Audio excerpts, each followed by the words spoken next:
everybody, and welcome to Kindwyn's Coastal Reads. And today I'm going to be reading to you a story from the Hans Christian Andersen, The Complete Fairy Tales.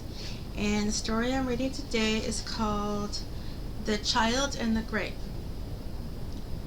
There was sorrow in the house, sorrow in every heart. The youngest child, a boy, 4 years old, the joy and hope of his parents, had died. There still remained to them 2 daughters, the elder of whom was about to be confirmed. Good, charming girls both. But the child that one had lost always seemed the dearest. But the child that had been lost had always seemed the dearest. And here it was, the youngest and a son. It was a heavy trial. The sisters mourned as young hearts can, and were especially moved at the sight of their parents' sorrow. The father was bowed down, and their mother completely overpowered by the great grief. Day and night she had been busy about the sick child, and had tended, lifted, and carried it. She had felt how it was a part of herself. She could not realize that the child was dead, and that it must be laid in a coffin and sleep in the ground. She thought God could not take this child from her, and when it was so, when it was so, nevertheless, and there could be no more doubt on the subject, she said in her feverish pain, "God did not know it. He has heartless servants here on earth who do according to their own liking, and hear not the prayers of a mother." In her grief she fell away from God, and then there came dark thoughts of death, of everlasting death, that man was but dust in the dust, and that with this life all was ended. But these thoughts gave her no stay, nothing on which she could take hold, and she sank into the fathomless abyss of despair. In her heaviest hours she could weep no more, and she thought not of the young daughters who were still left to her. The tears of her husband fell upon her forehead, but she did not look at him. Her thoughts were with the dead child. Her whole thought and being were fixed upon it, to call back every remembrance of the little one, every innocent childish word it had uttered. The day of the funeral came.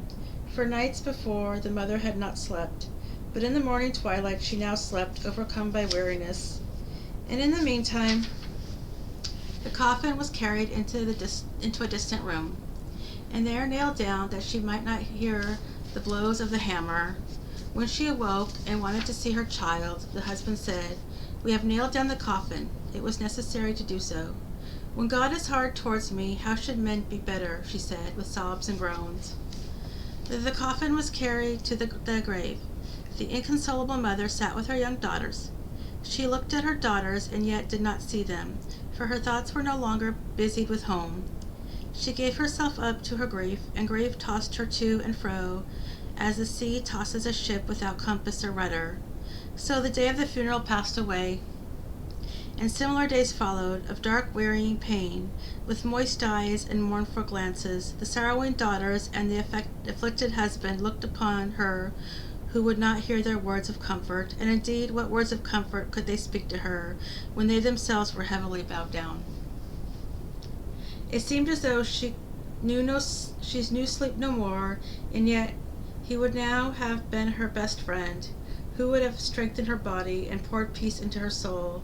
They persuaded her to seek her couch, and she lay still there like one who slept. One night her husband was listening to her breathing, and fully believed that she had now found rest and relief. He folded his arms and prayed, and soon sank into a deep, healthy sleep. And thus he did not notice that his wife rose, threw on her clothes, and silently glided from the house, to go where her thoughts always lingered, to the grave which held her child. She stepped through the garden of the house, and over the fields where a path led to the churchyard. No one saw her, and she saw no one. It was a lovely starlit night. The air was still mild. It was in the beginning of September.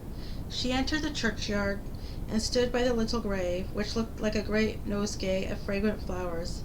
She sat down and bowed her head low over the grave, as if she could have seen her child through the earth, her little boy, whose smile rose so vividly before her, the gentle expression of whose eyes, even on his sick bed, she could never forget. How eloquent had that glance been, when she had bent over him and seized his delicate hand, when he had no longer strength to raise. As she sat by his crib, so she now sat by his grave. But here her tears had free course, and fell thick upon the grave. "Thou wouldst gladly go down and be with thy child," said a voice quite close to her, a voice that sounded so clear and deep it went straight to her heart. She looked up, and near her stood a man wrapped in a black cloak, with a hood drawn closely down over his face. But she glanced keenly up and saw his face under his hood. It was stern, but yet awakened confidence, and his eyes beamed with the radiance of youth. "Down to my child," she repeated, and a despairing supplication rose out of her words. "Darest thou follow me?" asked the form. "I am Death." And she bowed her head in assent. Then suddenly it seemed as though all the stars were shining with the radiance of the full moon. She saw the varied colors of the flowers on the grave, and the covering of earth was gradually withdrawn like a floating drapery, and she sank down, and the apparition covered her with its black cloak. Night closed around her, the night of death, and she sank deeper than the sexton's spade can penetrate, and the churchyard was a roof over her head. A corner of the cloak was removed, and she stood in a great hall which spread wide and pleasantly around. It was twilight, but in a moment her child appeared, and was pressed to her heart, smiling at her in greater beauty than he had ever possessed. She uttered a cry, but it was inaudible, for a glorious swelling strain of music sounded close to her, and then in the distance, and then again close at hand. Never had such tones fallen on her ear. They came from beyond the great dark curtain which separated the hall from the great land of eternity beyond. "My sweet darling mother," she heard her child say. It was a well-known, much-loved voice, and kiss followed kiss in boundless felicity, and the child pointed to the dark curtain. Okay. "It is not so beautiful on earth. Do you see, mother? Do you see them all? Oh, that is happiness." But the mother saw nothing which the child pointed out, nothing but the dark night. She looked with earthly eyes, and could not see as the child saw, whom God had called to himself. She could hear the sounds of the music, but not the word in which she was to believe. "Now I can fly, mother, I can fly with all the other happy children into the presence of the Almighty. I would fain fly, but if you weep as you are weeping now, I might be lost to you, and yet I would go so gladly. May I not fly? And you will come to me soon, will you not, dear mother?" "Oh, stay, stay," entreated the mother. "Only one moment more, only once more I should wish to look at thee, and kiss thee, and press thee in my arms." And she kissed and fondled the child. Then her name was called from above, called in a plaintive voice. What might this mean? "Hearest thou?" asked the child. "It is my father who calls thee." And in a few moments deep sighs were heard, as of weeping children. "They are my sisters," said the child. "Mother, you surely have not forgotten them." And then she remembered those she had left behind. A great terror came upon her. She looked out into the night, and above her dim forms were flitting past. She seemed to recognize a few more of these. They floated through the hall of death towards the dark curtain, and there they vanished. Would her husband and her daughters thus flit past? No, their sighs and lamentations still sounded from above, and she had been nearly forgetting them for the sake of him who was dead. "Mother, now the bells of heaven are ringing," said the child. "Mother, now the sun is going to rise." And an overpowering light streamed in upon her. The child had vanished, and she was borne upwards. It became cold round about her, and she lifted up her head, and saw that she was lying in the churchyard on the grave of her child.